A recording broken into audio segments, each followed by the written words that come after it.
हर श्रेणी के व्यक्ति को क्रोध का अनुभव हो चुका है, बल्कि किसी किसी का तो परिचय ही इसी प्रकार दिया जाता है कि व्यक्ति अत्यंत क्रोधी है, इससे तनिक बच के ही रहे। अब क्रोध क्या है हम सभी जानते हैं, किंतु ये क्रोध कर क्या सकता है ये बहुत कम लोग जानते हैं। क्रोध कुछ इस प्रकार है, किसी जलते हुए अंगारे को पकड़ना और किसी और की ओर फेंकना। अब इसके पीछे आपकी मंशा होती है सामने वाले को जलाने की, किंतु उससे पहले तो आपके स्वयं के हाथ जल जाते हैं। तो स्मरण रखिएगा, जब भी आप किसी और पर क्रोध करते हैं, सर्वप्रथम वो आपके विनाश का कारण बनता है। मैं कहता हूं जब इस संसार में करने के लिए प्रेम है तो क्रोध करना ही क्यों, प्रेम कीजिए, यही प्रेम सब में बांटिए और इसी प्रेम के साथ कहें राधे राधे। भय, ये भय सदैव मनुष्य के साथ ही रहता है। कुछ खो देने का भय, जो पा लिया उसे खो देने का भय। अब जिसके हम निकट हैं उसके दूर चले जाने का भय, जो हमारा है हमसे छिन जाने का भय। अब मनुष्य सारा जीवन व्यतीत कर देता है इस भय की छाया में, किंतु क्या कभी आपने ये सोचा है कि ये भय हमें क्यों लगता है? ये भय हमें इसलिए लगता है क्योंकि हम उस व्यक्ति, उस भाव, उस वस्तु को स्वयं से समेट कर रखते हैं। हम स्वयं उसे इतनी शक्ति दे देते हैं कि वो जब चाहे तब हमें छोड़कर जा सकता है, हमें कष्ट पहुंचा सकता है। किंतु यदि हम उस भाव, उस व्यक्ति, उस वस्तु से निर्लिप्त रहें, उसके आकर्षण से हम मुक्त हो जाएं, तो ना ही वो हमें छोड़कर जा सकता है, ना ही हमें कष्ट पहुंचा सकता है। इसलिए स्वतंत्र रहिएगा और सबको स्वतंत्र रखिएगा, प्रेम को भी। राधे राधे। अस्तो मां सद्गमे तमसो मां ज्योतिर्गमे मृत्युर्मामृतम गमय। कभी आपने सोचा है काला रंग ना होता तो क्या श्वेत रंग आपको भाता? रात्रि का अंधकार ना होता तो सूर्य प्रकाश का अर्थ हमें समझ आता?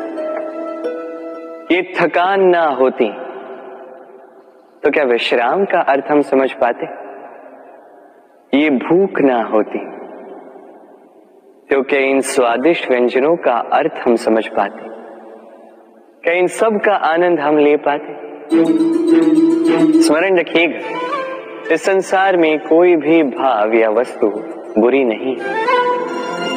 यदि आप मानते हैं कि बुरी है तो किसी कारण से ये बुराई आवश्यक है, अन्यथा ईश्वर इसे हमारे संसार में रखते ही। इस बुराई का उद्देश्य है हमें अच्छाई का आभास करवाना, ताकि हम अच्छाई में अपना लक्ष्य साध सकें। इसलिए बुरों से कभी घृणा मत कीजिएगा, ये तो केवल भलाई की आवश्यकता के जनक है, उन्हें भले में परिवर्तित कीजिए। असत्य से सत्य की ओर ले जाए, अंधकार से प्रकाश की ओर ले जाए, मृत्यु से अमरत्व की ओर ले जाए, किंतु प्रेम के पथ से।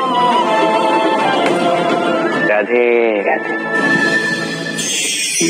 अक्सर हमारे पास एक बहाना होता है, एक खींच होती है कि संसार में हम करें तो क्या करें, जो हम करना चाहते हैं वो पहले ही कोई कर चुका है, हमारे पास तो कुछ करने के लिए ही नहीं है।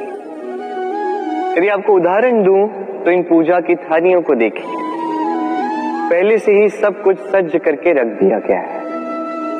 अब ऐसे में हम सोचते हैं कि करना क्या शेष है, सब कुछ तो पहले ही हो चुका है। अब यहाँ पे समस्या कर्तव्य में नहीं है, यहाँ समस्या हमारी सोच में। हम ये सोचने में समय व्यतीत करते हैं कि क्या हो चुका है। हमें ये सोचना चाहिए कि क्या करना अब भी शेष है जिसमें हम अपना योगदान दे सकते हैं।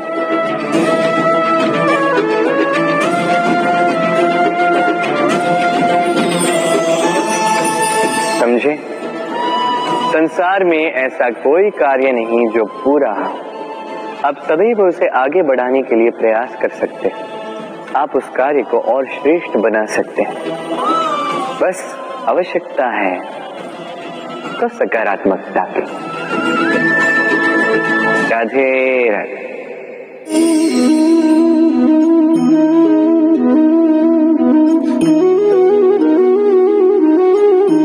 चलिए आज आपसे एक प्रश्न पूछता हूं।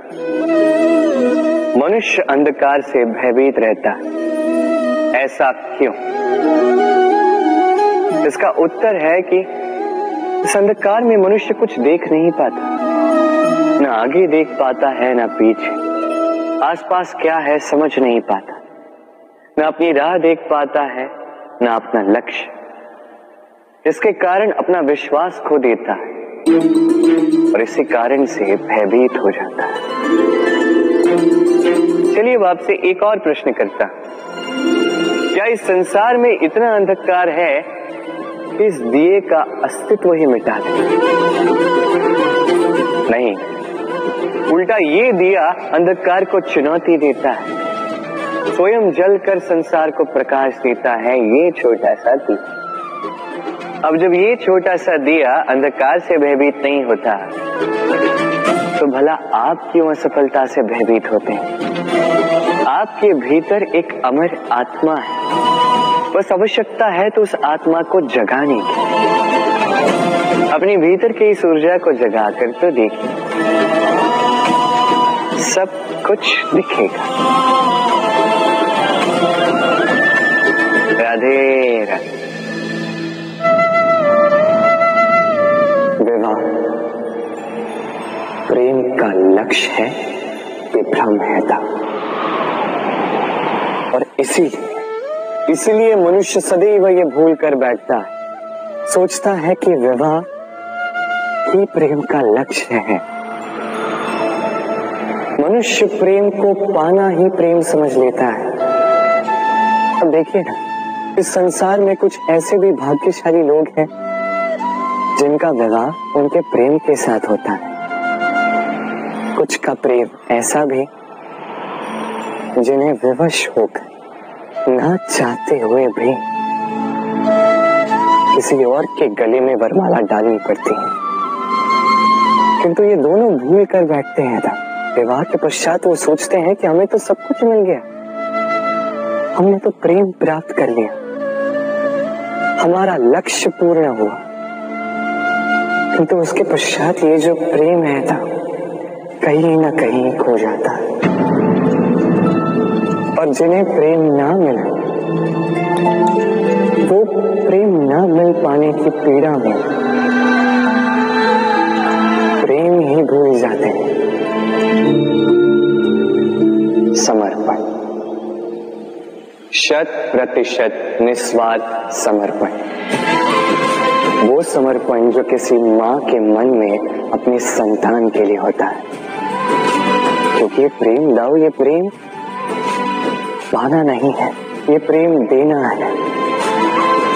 अपने आप को, अपने अस्तित्व को, अपनी आत्मा को समर्पित कर देना।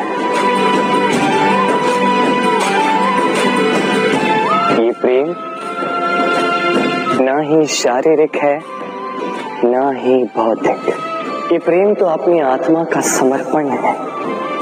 ये विवाह एक संबंध अवश्य है और इसमें कुछ भी अनुचित नहीं है। ये विवाह प्रेम से प्रतिबंधित नहीं है था।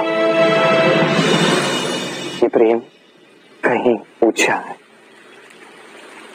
अब यदि मैं आपको उदाहरण दूं तो क्या राधा के विवाह के पश्चात मैं उसके सुख की कामना करना छोड़ दूं? कैसे मैं प्रयास न करूं कि राधा जीवन में सदा सदा के लिए सुखी रहे? क्या मेरे मन में राधा के लिए प्रेम कम हुआ? कृष्ण का राधा के प्रति प्रेम कृष्ण में समाहित है ना? दाऊ, ये प्रेम पाप कब बन जाएगा जब इस प्रेम के बदले हम कुछ चाहेंगे, किंतु यदि प्रेम